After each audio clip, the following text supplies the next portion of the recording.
You know, the only way to know anything for sure is if we get it from somebody that knows everything.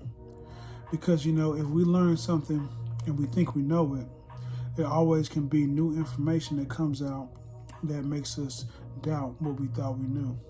You can learn that the sky is blue, and then you hear new information that comes out later. It's like, you know what, the sky really isn't blue. You know, astronauts can tell you this when they leave out, the sky isn't really blue, but you thought you knew that for sure. But anything that's in the Bible, anything that's given to us by God is fact, because it is given to us by God. Now, if God tells us something, we can use this as our standard to judge everything else, because he is the creator. You know, if I came out with some kind of crazy gadget or something and I made it and I set it out for other people to discover, and then, you know, they find it, people can find all kinds of different uses for this gadget. Maybe they think it's used for something that I didn't intend for it to be used for, and it might make a lot of sense to them. But in order to know for sure what it was to be used for, they would have to talk to me. And, you know, this is the same thing when it comes to this world. Everything that we come up with labels in or names from, sometimes we like to lump animals into some kind of category. But the truth is, if God created these animals and he didn't put them into a category, then it's not really a category, it's just an invention of the human mind. You know, and that's the same thing with laws and morals. If we come up with a law and we say that it's okay to abort babies, that doesn't mean it's really okay to abort babies. If God, who created the human being, says it's not okay to abort babies, you might think it is, but then we find out new information, we find out we're wrong. And, you know, so this can be a never-ending process of never knowing anything. It's a real frustrating way of living, just to know that you can't know anything, and that you know, people are just, everybody has their own opinion, and things are going to change, and maybe what I think is right isn't really right. You know, it's a real confusing and frustrating way to live, and I lived that way for the longest. And now to know that there really is a God, to know that there really is a set right and wrong, and that the history of this world has been given to us. We don't have to wonder about it. We don't have to wonder if there's a God and all these kind of things. To have these things out the way is one of the most biggest blessings I can have. And, you know, it really takes you out of a real primitive thinking, you know, because it is a primitive way of thought to just think that things just popped up and just here. You know, that's just kind of like, it just doesn't make sense. And I think we all know this, but because of our lust and our willful ignorance, we will look for information contrary to anything about God, because as God has told us that we want to be God, and because of the sin that is inside of us. Right here in 2 Peter 3:5-6, we read, "For this they are willingly ignorant of, that by the word of God the heavens were of old, and the earth standing out of the water and in the water, whereby the world that then was, being overflowed with water, perished." You know, this is talking about the flood of Noah. It's also talking about how God created the earth. And these are the things that people are willingly ignorant of. And that doesn't mean people are just like sitting around saying, oh yeah, I know there's a God, but I'm going to pretend that I don't believe him. It means that we look for things, we look for information that goes contrary to God. And the more you look for it, you really can convince yourself. You really can subconsciously block out God. And you can be to a point where you've hardened your heart past being able to believe, because you're searching for this knowledge. And this is what evolutionist scientists have done for, you know, ever since their theory has come out.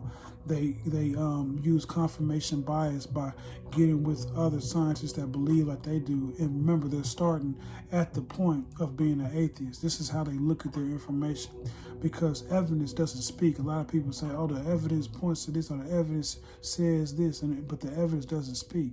Evidence has to be interpreted. And before you interpret any kind of evidence, you have to first have a presupposition of the way you look at life.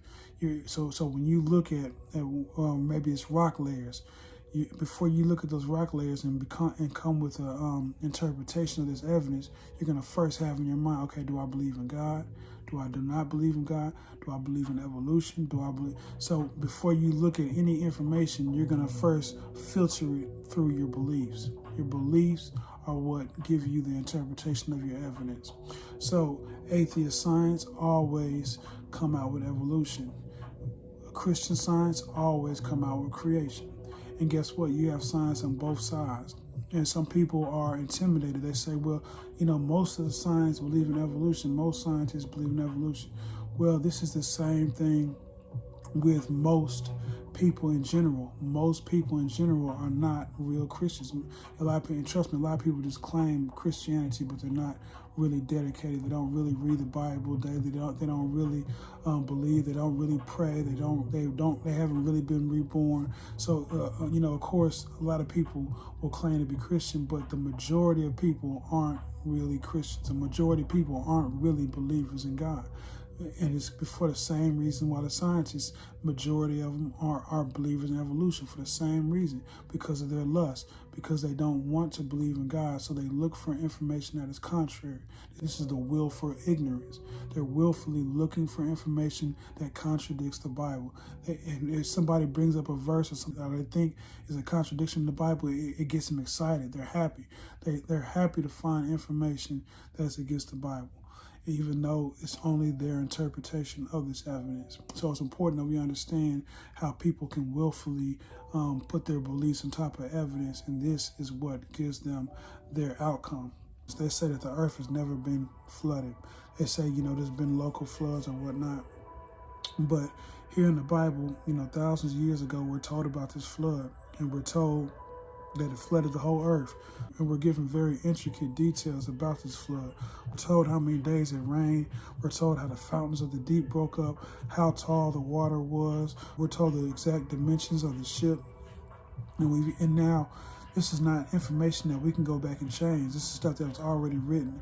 And then we see, lo and behold, science is actually confirming these things. We see animals and dinosaurs all over the world buried by what had to be a catastrophe, because fossils aren't being made today. It takes very special conditions to make a fossil. When things die today, they're ate off by scavengers, and then the atmosphere itself will break down the bones. They will not turn into fossils. It takes a special event like a flood and certain temperatures in the water. All these type of things are needed in order to make fossils. So these fossils that we have all over the world show us that these same special conditions were met all over the world. And this is why we have fossils everywhere. It's real funny because they actually say that billions of years ago, Mars had flooded. Now we look at Mars today and it's like a desert planet. They believe that Mars was completely flooded by a catastrophe. But yet, here we are right here on Earth, and it's covered in 71% of water. And they deny that Earth was flooded. I just can't understand this logic, but it just shows you how desperate the evolution is, how desperate the atheist is to deny the Bible. They will lowball you. They fight dirty.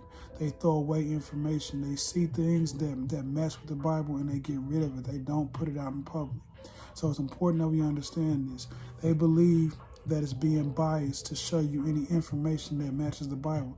They believe they're being religious. They show you information, just pure evidence that matches the Bible. They're scared to do it because they want to be politically correct. We have to remember, even when you're going to school or whatever, when you send your kids to school, teach them to think for themselves and to look at the evidence for themselves and to use pure and plain logic. That Earth didn't come out from nothing. It didn't pop out of nowhere. It was created. It makes way more sense. There's too much complexity in life. There's too many things that depend on each other to coexist.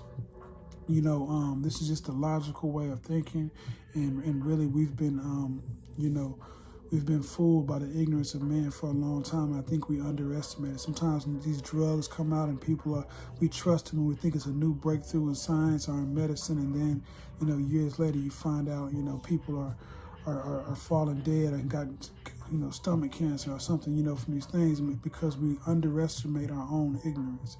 It's important that we understand the only way to know anything is if we hear from God. Proverbs 1:7, the fear of the Lord is the beginning of knowledge. Something to think about.